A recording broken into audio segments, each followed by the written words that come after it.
Good afternoon. Welcome to the Board of Assessors meeting on August 13th, 2019.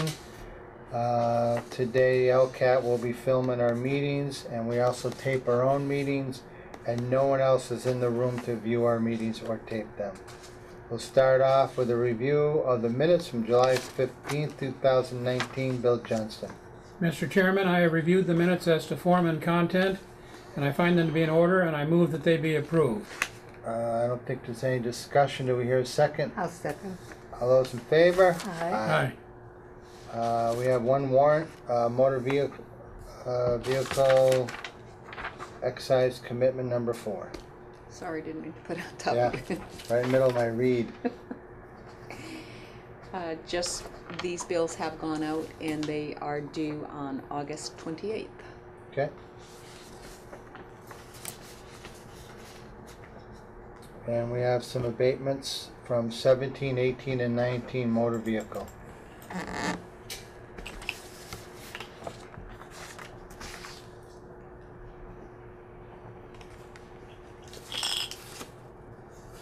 Just one spot, they're all together?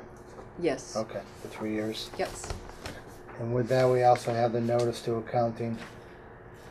So this notice has the preliminary CPA real estate personal property along with many other items, so it's a rather large amount, but it was everything that was signed off in the month of July. Okay. And that's our check and balance. 20 million plus. It's our check and balance, so anything that we commit, then the collector collects and the accountant audits. Okay.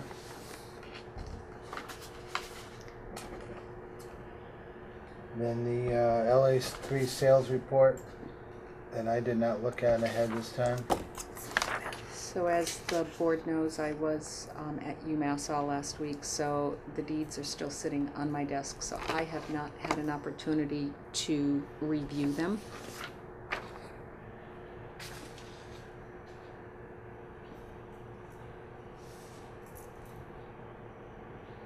I do not believe the second one down was on the MLS. I started to look at them.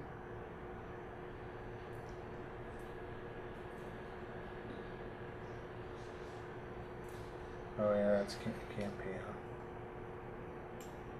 A lot of times on that street there's some odd sales. Mm-hmm. For sure.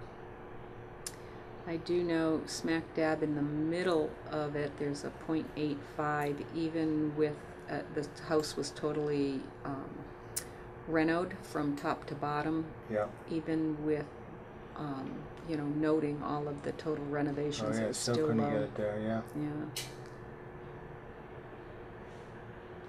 Couple .8 still.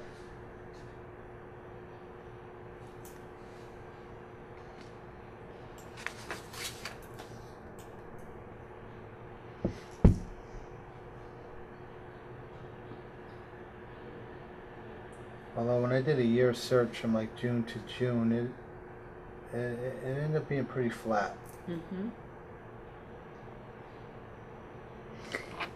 Where are these streets? Are these new streets? Is that at the very end of the report? Yeah. Yeah. They're all off of Shaker Road, and they were proposed names of streets that never existed. So if you notice, it's all the same person. It's really like one large tract of land. Yeah. That was all purchased together. Would love to have the new owner erase all the lines and submit it as one, because it is an issue. I do believe. So it's both sides of that street that begins with S. So there's seven pieces, but they're all. Yes, and if you look at the third from the bottom, that's the main house. Okay. And then all of those other vacant lots they're really associated side and back. 132 is typically not developable. Okay.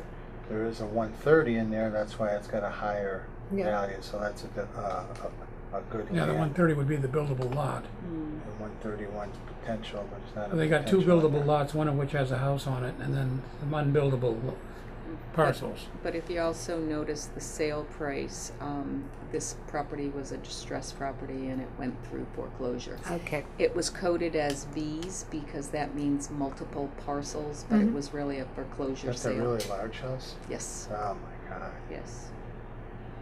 That's like the Munster house. Oh my god. That's an amazing house. 1313 Yeah. Mockingbird or Mocking? 13 Mockingbird Lane. Yeah. That's it. That's a very odd house. Kind of cool, but We'll pull it up for you after. Yeah. we'll show you later. Yeah.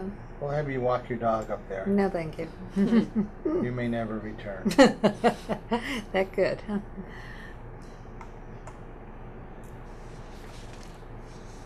And our big industrials in there. Bacon what? Our big industrial. Oh, yeah, I saw that. Yeah. Gosh, I didn't even see that. Yeah. I wonder if that's interrelated. Like I said, I did not have a chance to review this. All the deeds are sitting right on my desk. Because they were considered a manufacturing status, so there was no personal property associated with it. Now that there's a change of ownership, things could change in that area too. Okay.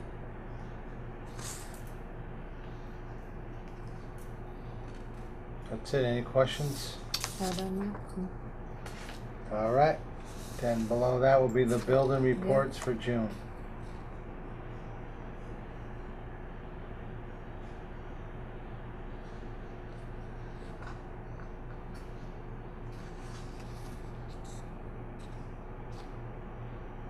No new homes? No new homes. Wow.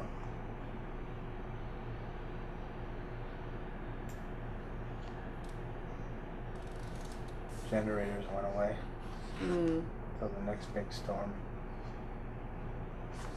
Not much there. I know. All right, we'll move right away from that one to director's report. Just don't want to forget about this other Oh, okay. report. Can we just move that? The right- CPA one? Yes. Yeah, So, sorry, we're gonna go to No. CPA one report. and the CPA 1 report, what this is we submit it to the state so we can get some reimbursement.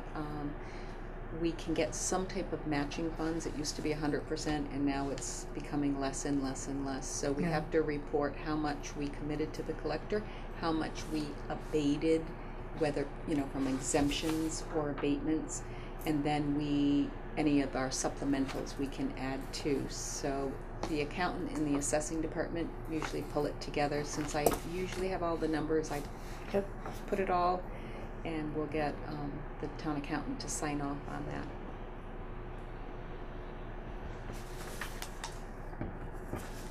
Okay, now the directors.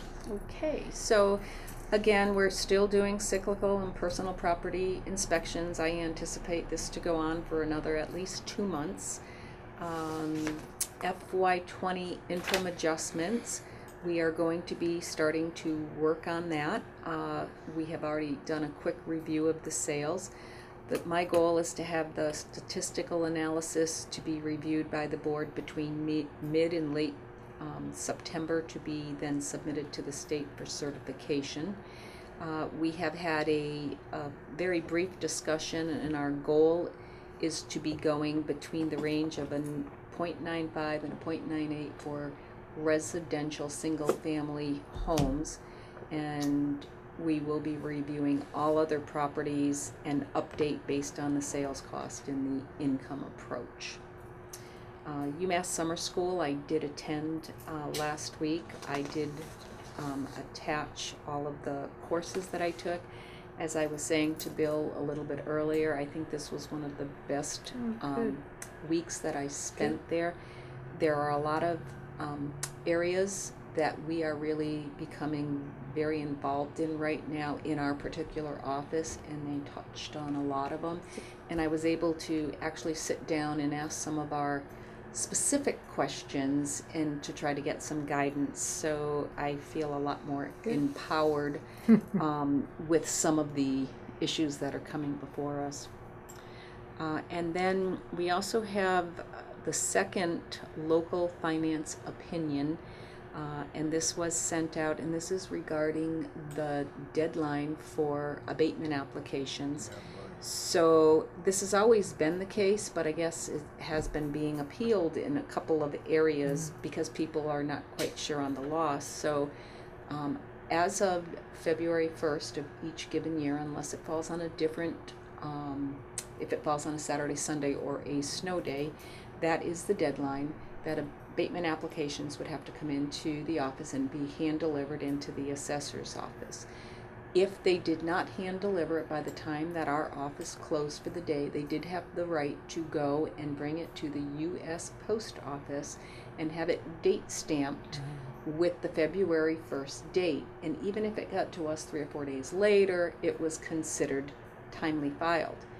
If you used FedEx or any other private UPS, that was not what the Commissioner of Revenue deems as being mailed by a certain date. So if we do have a FedEx or UPS delivery or any other type of private delivery service, it is considered a late application. Now the confusion lies where the appellate tax board, if someone files to the appellate tax board recognizes these private delivery services as being timely files. So we can expect to have a deadline that someone would have to file to the appellate tax board, and if they use a private delivery service, the appellate tax board may look at a different date.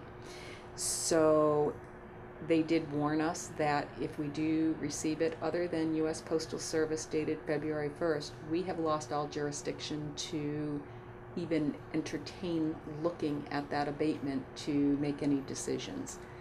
So Boy, they go overboard for that, in my mind. So I did want to just include that in. So many rules by the state. So that's about it. I've been very busy since I've gotten back, and as you've Is there a time for February 1st? Is there a time? Yes. Your normal business hours. So our normal business hours is 8 to 4.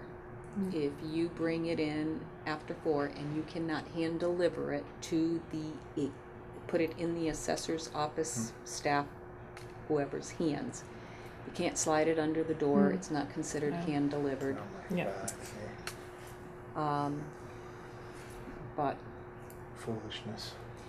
if it snows that day and town hall is closed, and that has happened on a couple of times, That's how they especially. changed the rule a couple of years ago, Yeah. and they had to file because town halls were closed 3 days in a row. Yeah. Wow.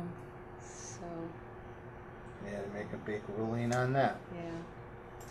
So with that said, that's the end of my report. That's it? That's it.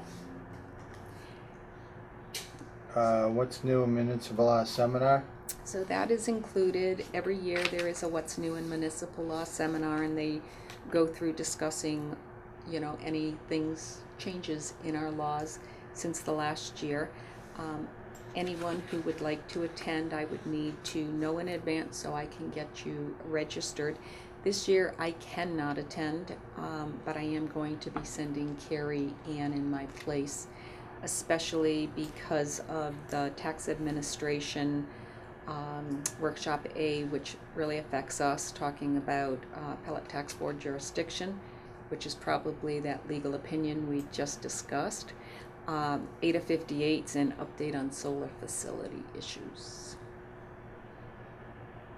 So. All right. Okay. Please let me know if anyone does have an interest in attending.